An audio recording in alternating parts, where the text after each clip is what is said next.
Hi guys, welcome back to the channel. Today I'm going to show you guys a full in-depth detail of how I paint my paintings. This painting takes me 6 days to complete. I'm going to teach you the sketch, the different brushes, the colors that I use in this painting, and different texture and techniques I use to bring realism to my painting. I hope you find this video very informative. Hope you go walk away with something and learn something new from this painting. And yeah, I just love sharing art, and I hope you enjoy this video. This video take me a few hours edit. So for day one, I start off with a sketch. I start off with a waterfall, but in this sketch, I'm mostly going to be focusing on tree branches, rocks, and getting the bear in there. I think it's important not to add so much details to the sketch, but just get the overall line art of the image that you want to produce. I spend a lot of time on my sketches because sketches are what really makes and break a painting for me.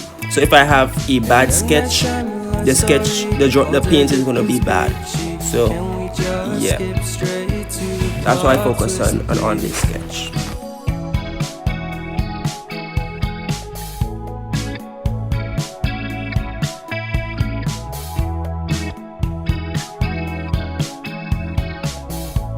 Add more interest to my painting. I add two bears, the mother bear and the baby bear. Normally bears, but mother and the baby bear stick around each other. Really, the male bears stay around when the baby is conceived. So yeah, sketch session complete, day one. So for the trees, I using bronze hammer, and the bronze hammer is going to be very thick for the trees and the rocks. And for the water, I just dip the mop brush into some water to just thin out the paint so that the water do not get lost in the blocking of the painting itself. For the bears, I'm not going to touch the bears because I touch the bears, the colors of the bears when it comes to painting it is be a bit too muddy, and I want to paint this bear in fine details, so I'm not gonna put any surface on this bear.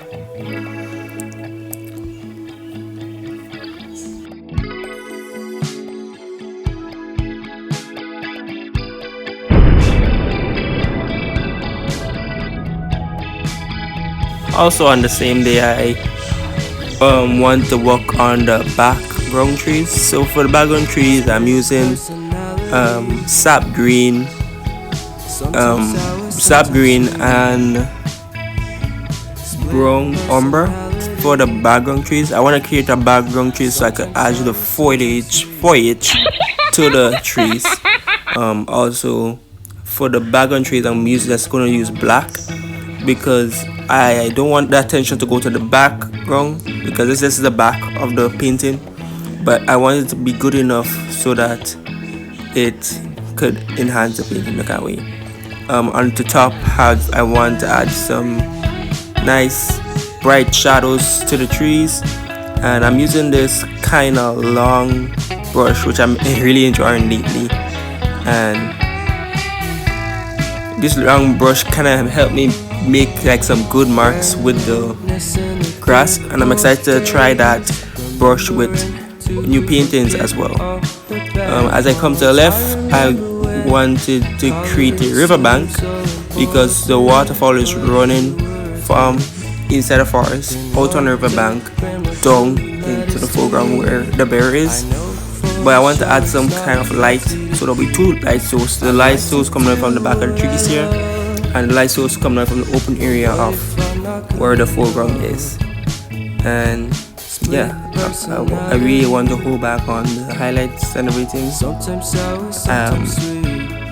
I think when I used to paint, I used to not look at the camera, but I used to look at the camera more because what my eyes see is not what I know. For this part of the painting, I really want to take this part of the painting slow. So this part of the painting I'm painting, it had to have a little more details than the background. So far I haven't show any highlights because I want to get the whole back of this painting complete. So for the back, I'm gonna, what I normally do, I put down the tree branches, right? And for the tree branches, I use brown with a little bit of blue, and this blue will make the front trees more darker than the back trees, because for the back trees I use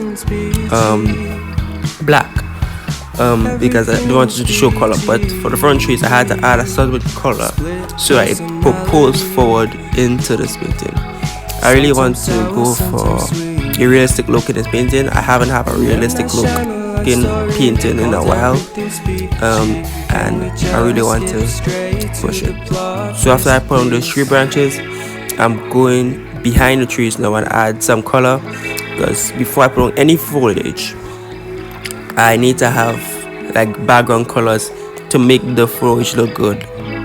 I'm also working on the lower part of the trees where the rocks and the grasses, and there's another light coming behind those trees itself, and I want to address that much. Now I'm using a fan brush to get the colors right. I'm using the first layers of using is sap green, and from sap green I transfer to yellow ochre, and from the yellow ochre I'm transferring to white yellow, and I want to create a color harmony with this piece, and I think I completed that. So for day 4 I wanted to do some quick touch-ups on the background trees before I enter into the front trees. So I'm adding some brown leaves in the background tree just to get a little harmony within these colors, so don't make the paint look boring. Before, and yeah, I'm adding, so this is bronze yama with red and yellow ochre. Now before I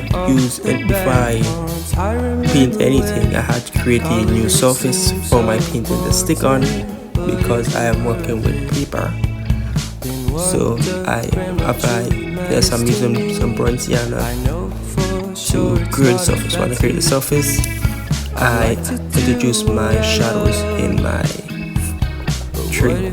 So these shadows it had to be more dark because I need this part of the painting to come out of the image. I don't want the focus to be on the background trees, I want the focus to become in the front of the trees. So I'm using the same mix of color using the dark shadow, but adding a little yellow to build up my color. And I prefer painting trees this way because it just gives the trees more in-depth feel and more realistic feel and more satisfying results for me. So I'm going to do the touch-ups here and there. I'm also creating a surface for the rocks below the tree, and under there had to be a little dark because eventually I had to put some rocks under there. After I'm comfortable putting my dark shadows, I introduce my first light color, which is yellow, and I'm adding a little yellow and white. No, not white. I'm adding in green and white, right? Not white, green and yellow, sorry. And these are going to be the first introduction of light in the foreground. Now in this foreground I want the light to be coming from above because this is an open area. Well, it won't be like the background trees where it have ambient lighting vibes like in the background tree, because this is an open area. So I really had to try to find a really high contrasting color. So as I build up my colors, for the final highlights I use white with my shadow colors at first, and then after I use white with yellow ochre and burnt sienna. So for this side of the tree, I want to highlight a really brightness behind the tree.